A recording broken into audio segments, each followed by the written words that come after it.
Meet our mom, Kelly Hutchison. She is a life coach. She is a child counselor. She is a teacher. She's a parent coach. And she's a mom to us.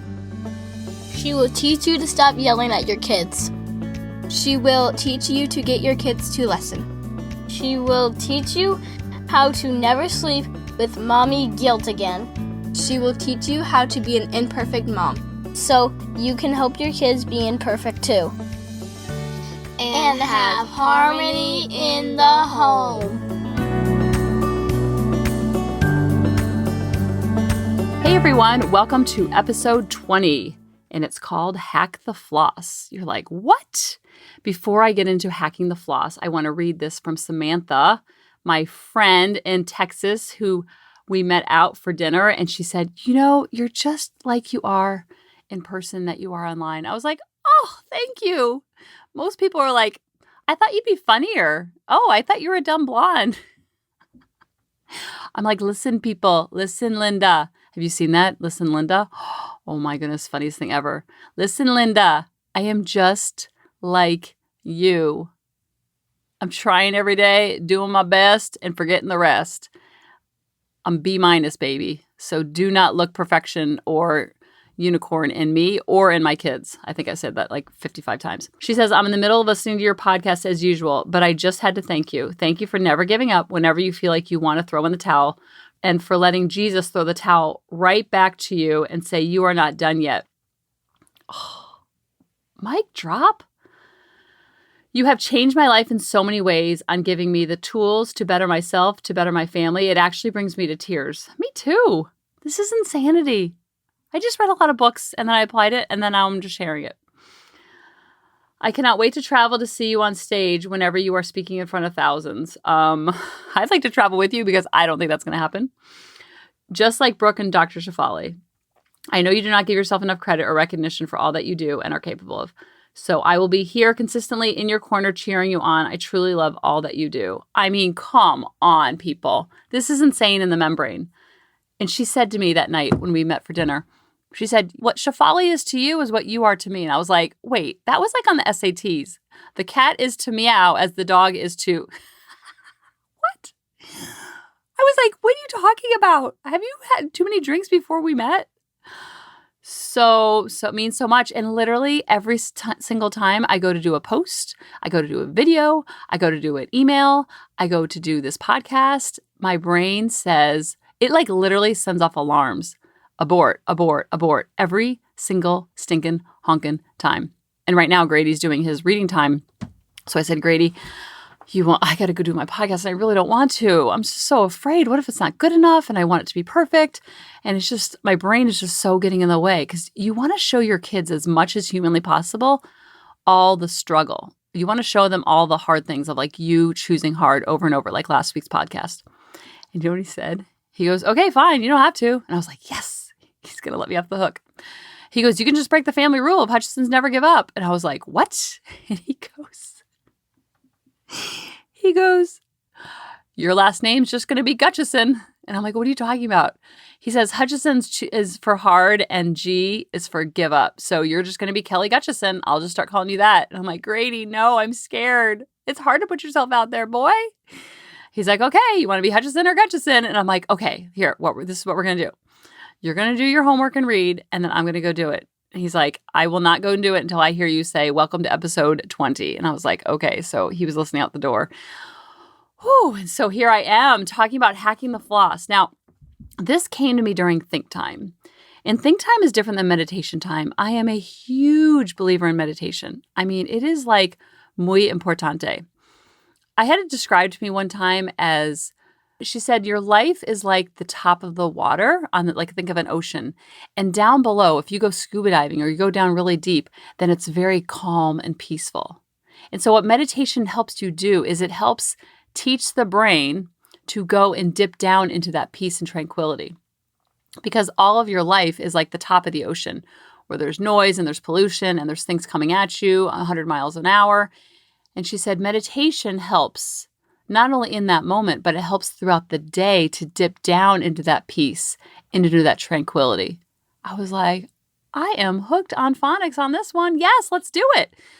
So I'm very, very, very much a fan of it. It's life-changing. And a lot of people say, I can't sit that long. My brain starts to wander. The joy of meditation is that's okay. There's no right or wrong way to meditate.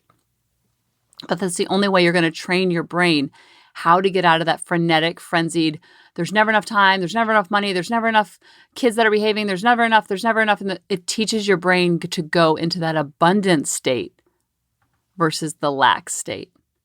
The abundance is what's down below at the bottom of the ocean. And so when you dip down into it, here, there, everywhere, all day long, you can do 1-minute meditations. You can wake up and do a 30-minute one. You can do whatever you want. You can always live in that meditative state, so to speak, while you're living above water, because you're constantly conjuring up everything that's down at the bottom of the ocean. And so it kind of comes up and it flows into your world. So even though things are chaotic and crazy around you, you can be the calm in your storm. And you can then hold the space for your kids and be the calm in their storm. Because when you hold the space for your kids, you teach them how to do it for themselves, to label it, to normalize it, to support themselves. It's just like when they fall down and get a boo-boo. When they're little, you help them with the physical boo-boo. And then when they're older, it's not an emotional boo-boo. It's that emotion that feels negative that they don't know what to do with. And so you teach them by modeling and embodying. If I could get a bumper sticker for every car when they have a baby, is just model and embody the energy and behavior you want to see from your kids and let go of the rest. Because when you put all of the energy and focus on your kids, it is a lose-lose, because then you're on their roller coaster. And I don't know about you, but their brains are still developing and they don't have a flipping clue. So don't have them being sitting shotgun of their emotional roller coaster. We need to sit shotgun. And this is everything that we get to do with our kids. We don't have to do any of this. We get to do all of this. So when you change, I have to do the laundry. I have to hold the space. I have to stop yelling. No, I get to learn how to stop yelling. I get to do the laundry. I get to clean the house. Then I get to do this podcast. Then the brain is more on board. And it's not so much fighting and kicking and screaming. So Hack the Floss came to me during think time. Now, think time is different than meditation time because it's when you just let your mind wander. You let it be creative. And whatever you think is creative to you, you sit in that state and you think and you think and you think. Meditation can sometimes be guided. It can be done in the car line. And so think time is when you think about your kids and you think about your husband and you think about your life and you think about your podcast or you think about your job and you think about how can I make their lives better? What can I do to serve them, to give them? How can I teach what I'm teaching in a more clear way that resonates with everybody? So during my think time, I came up with this acronym called HACK the FLOSS because what I found when I was unconscious and having so many problems as a mom is that I was coming from floss. And when I was studying for my master's degree, everything I did was mnemonic devices and acronyms. And so FLOSS stands for fear, lack, overwhelm, stress, and sleeplessness. Okay, let's sink that in. Hack is what you want to live in that state. And that's where meditation and think time comes from. So you're coming from happiness, abundance, confidence, and kindness. So what does this look like? So I have a lot of parents who come to me and they'll say, my child did this, and this is what I did because my child did this. So because they did X, I had to do Y. There is no other option. And a lot of times the brain will seek the negative. It will seek fear, lack, overwhelm, stress, and sleeplessness. It will always default to that without mind management. Remember, 80% of our thoughts will go to the negative. 90 to 95% of our thoughts are unconscious thinking, which means we've already thought it before. And so it just feels more comfortable to think it because the brain likes to seek pleasure, avoid pain, and be efficient. So I was at Shefali event with my friend Shar, and she just reminded me of this story, oh my goodness, about Shefali that she shared. And Shar is one of my best friends. She's super conscious. She lives in California, and we're always talking and sharing, and this happened, and then I did this, and this happened, and I did this. And she reminded me of the story when we were at Shefali, our first year. And Shefali said, okay, I'm going to bring 6 people up here and we're going to talk about when your child is on an iPad. What are you thinking? And so each parent came up and said a different thing. And it was almost like the game of telephone where they kept adding on to each other. And so the first mom was like, well, he needs to get off the iPad because he's going to be late. Then the next mom said, he's always on the iPad. Another mom said, where's my husband? Why isn't he getting him off the iPad? Then another mom says, has he even done his homework? And it just kept going and going and going. Literally, the child is on the iPad. So that's a very neutral thing. Nothing has gone wrong. But the brain wants to go to fight or flight. The brain wants to go to fear, lack, overwhelm, stress, and sleeplessness. So the child is on the iPad. We have to think about the energy in which we're coming towards our children when we're talking to them. So it starts off as the child's on the iPad, and then the brain automatically goes to all the things in FLOSS. He's going to be late. He's always on there. Where's my husband? Why do I have to do all the things? He hasn't even done his homework. He's going to fail school. Does he even care about school? Where's my husband? Does he even care? He's going to fail out of school. He's going to be homeless. So literally the brain can do that in a nanosecond because you have 60,000 thoughts a day. So you see a child on the iPad and all of a sudden he's going to be homeless. Isn't that crazy? And I saw that. I think I've told this story before about when I saw Lily on the playground with Miss Kim. It was like 10 o'clock in the morning and she's following her around crying, so out of alignment with her spirit. I miss mommy, crying, snot everywhere, face red. And kids are coming up to her asking her to play. And she's like, no, I just want my mommy. I want my mommy for hours upon hours. I used to go to MOPS, Mothers of Preschools, which was the meetings were 3.5 hours. And I would drop her off crying. I'd pick her up and she'd still be crying. I'd check her on the middle. She'd still be crying. I was like, this is not normal. And I was so coming from fear, lack, overwhelm, stress, and sleeplessness, all of them. I was coming from fear and lack the most and so overwhelmed with all the emotions. And so my brain would be like, oh my gosh, she doesn't have any friends. She's not being social. Why is she being like this? She's so insecure. What's going on? She doesn't have any friends. She's going to grow up lonely. She's not going to go to prom. I am not kidding you, people. When I was unconscious, my brain would go straight to, she's not going to go to prom. She'll be homeless. She's going to be a drug addict, like all the things, or she's not going to share. So if she doesn't share now when she's 2, then that means she's not going to share when she's 7. And then she's not going to have any friends. And then she's going to be unpopular and she's going to be like an outcast and like she's going to feel lonely and insecure at school and she's in 1st grade. It was insane in the membrane. But that's what the brain does without mind management. So don't beat yourself up for doing it. Now when my ego rears its ugly head, which it still does every single stinking honking day, it's always there. Now I bring it along with me and I kind of giggle at it like, oh, I see you, ego. I see you. I'll call her Edith. I see you, Edith. Come on, Edith. It's going to be okay.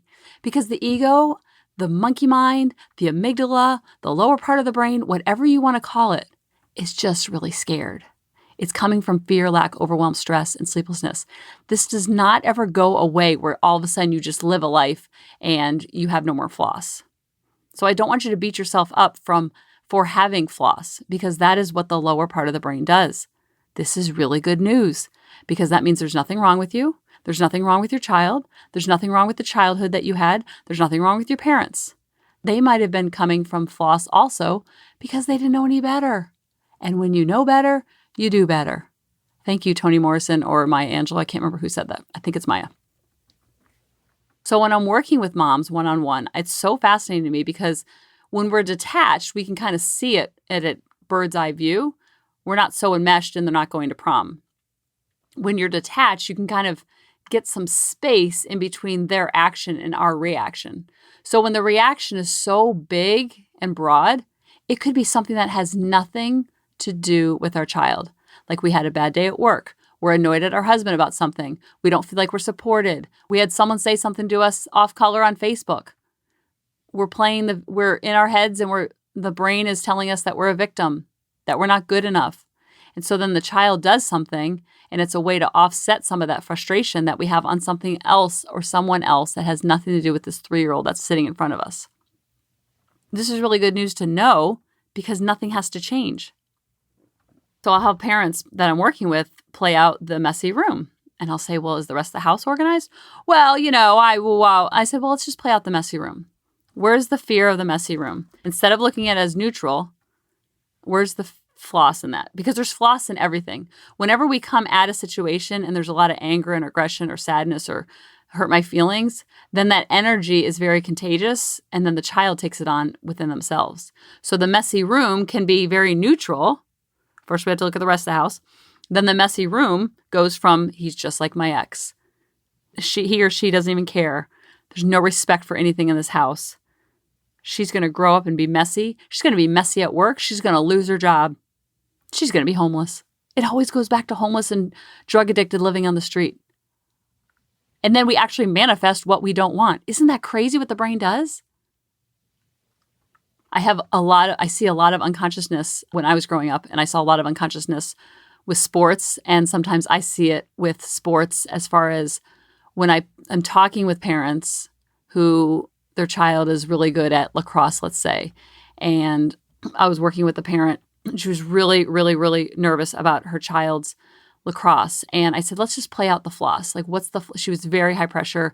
He's got to get all the goals. He's got to do like very, very outcome focused versus just go to the kids' games and say, I love watching you play. Period. End of story.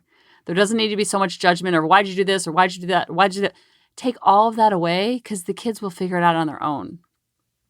A lot of times we put so much pressure on our kids for their grades or their sports or their behavior or their manners because it's a reflection of us somehow, we think. Our unconscious thinks that.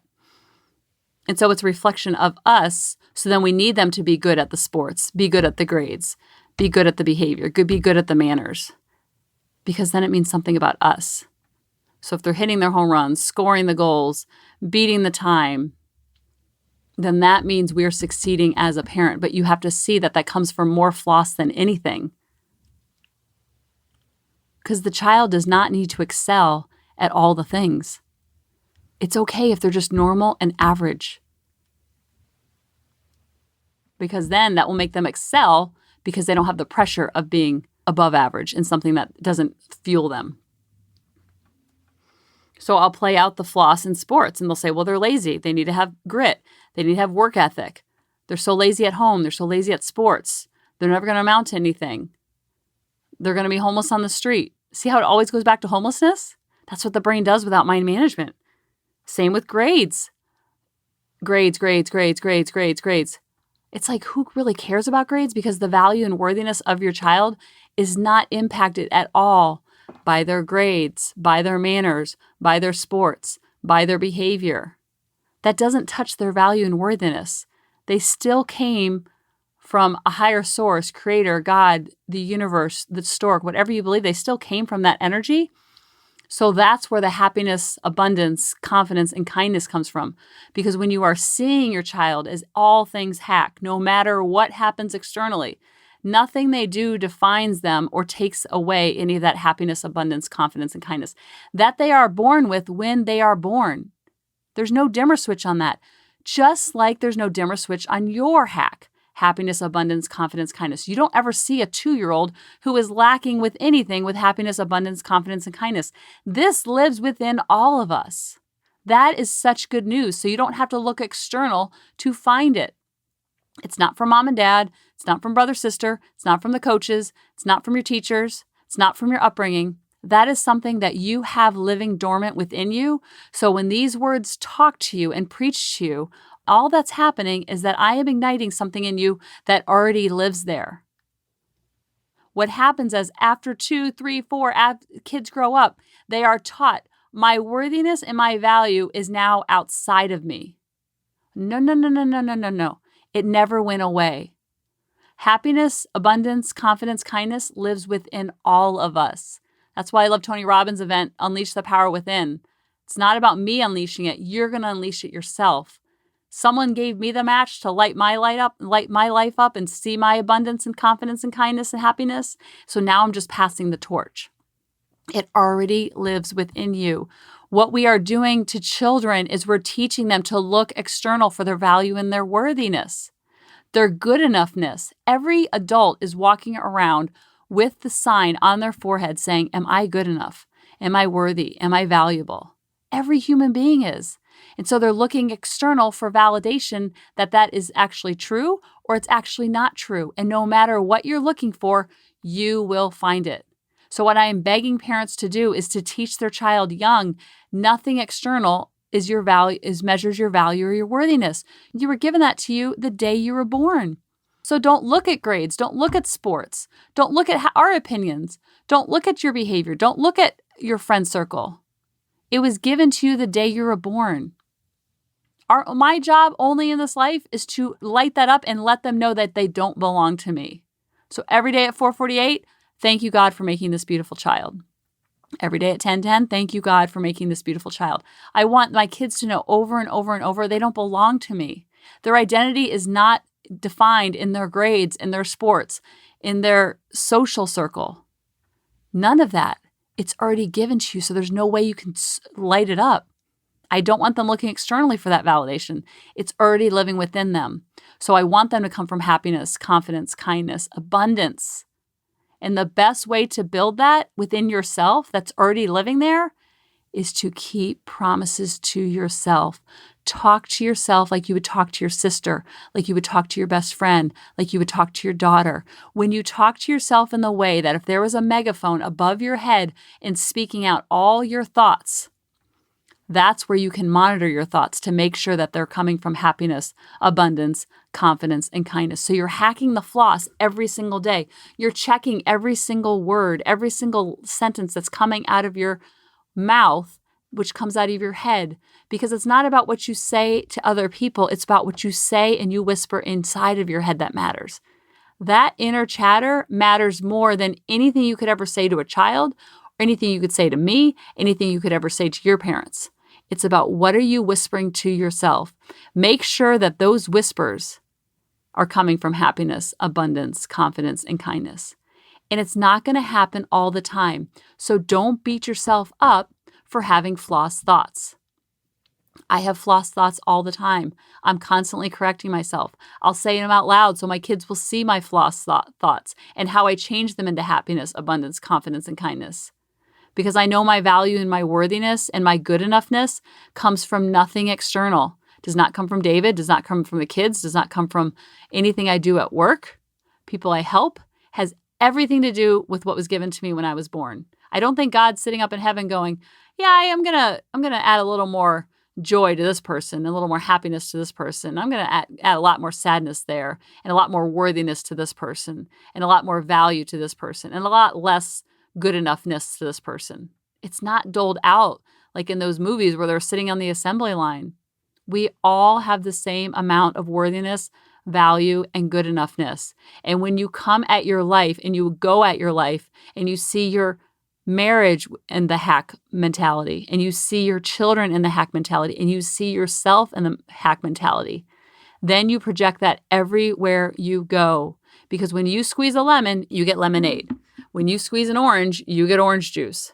So when you squeeze someone who's filled with HACK, happiness, abundance, confidence, and kindness, and so much love for themselves because they know that they don't even belong to themselves, then you're going to have love pouring out of you. And you'll know that no one can hurt you outside of you because they are coming from whatever they're coming from.